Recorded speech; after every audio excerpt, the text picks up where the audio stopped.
সোমবার সকালে ভয়াবহ অগ্নিকাণ্ডে ভস্মীভূত হয়ে যায় দিদি নাম্বার ওয়ানের সেট। আগুনে পুড়ে ছাই হয়ে যায় দিদি নাম্বার ওয়ানের শুটিংয়ে ব্যবহৃত মেকআপ ভ্যানিটি ভ্যানও। রাজারহাট ডিআরআর স্টুডিওতে অগ্নিকাণ্ডের পর দিদি নাম্বার ওয়ানের সঞ্চালক তথা অভিনেত্রী রচনা বন্দ্যোপাধ্যায়ের গলায় হতাশার সুর। মঙ্গলবার ভোটের প্রচারে বেরিয়ে সহমর্মিতা জানালেন রচনা। একদিকে যখন লোকসভা নির্বাচনের প্রচারে ব্যস্ত অভিনেত্রী তথা দিদি নাম্বার ওয়ান খ্যাত তৃণমূল কংগ্রেসের প্রার্থী রচনা বন্দ্যোপাধ্যায়, আর তখনই রাজারহাট ডিআরআর স্টুডিওতে অগ্নিকাণ্ডের ঘটনায় পুড়ে ছাই হয়ে গেল দিদি নাম্বার ওয়ানের শুটিংয়ে ব্যবহৃত মেকআপ ভ্যানিটি ভ্যান। জানা যায় ওই স্টুডিওতে জনপ্রিয় টিভি শো দিদি নাম্বার ওয়ান এবং দাদাগিরির শুটিং হয়। প্রথমে স্টুডিওর ভিতরে রাখা একটি মেকআপ ভ্যানে আগুন লাগে, এরপর পাশে থাকা আরও একটি ভ্যানিটি ভ্যানে আগুন লেগে যায়। পাশে থাকা একটি টিনের শেডেও আগুন ছড়িয়ে পড়ে।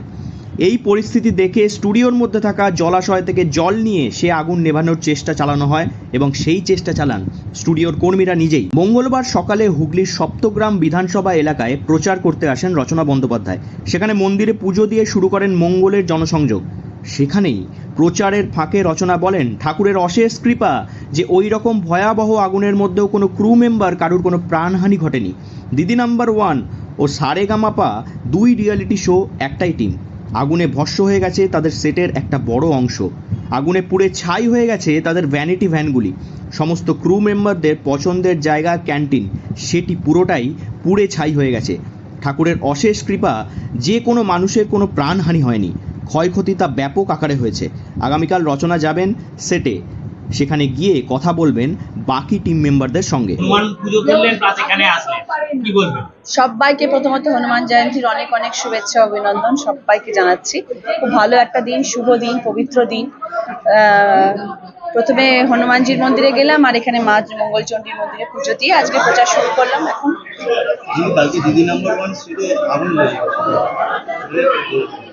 খুব দুর্ভাগ্যজনক জিনিস। সব থেকে যেটা ভালো হয়েছে যে কেউ হতাহত হয়নি। আমার টিম, ওখানে ক্রু মেম্বার্স যারা ছিলেন, সারেগামাপা দিদি নাম্বার ওয়ানের সব টিম তো একই, তো তাদের মধ্যে কারোর কোনো ক্ষতি হয়নি। আমাদের বাস দুটো পুড়ে গেছে, প্লাস আমাদের ক্যান্টিনটা পুরো পুড়ে গেছে।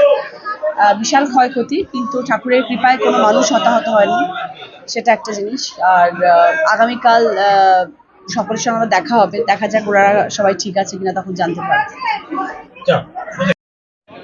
আগামীকাল অর্থাৎ বুধবার রচনা বন্দ্যোপাধ্যায় তিনি আবারও যাবেন দিদি নাম্বার ওয়ানের শুটিংয়ের সেটে।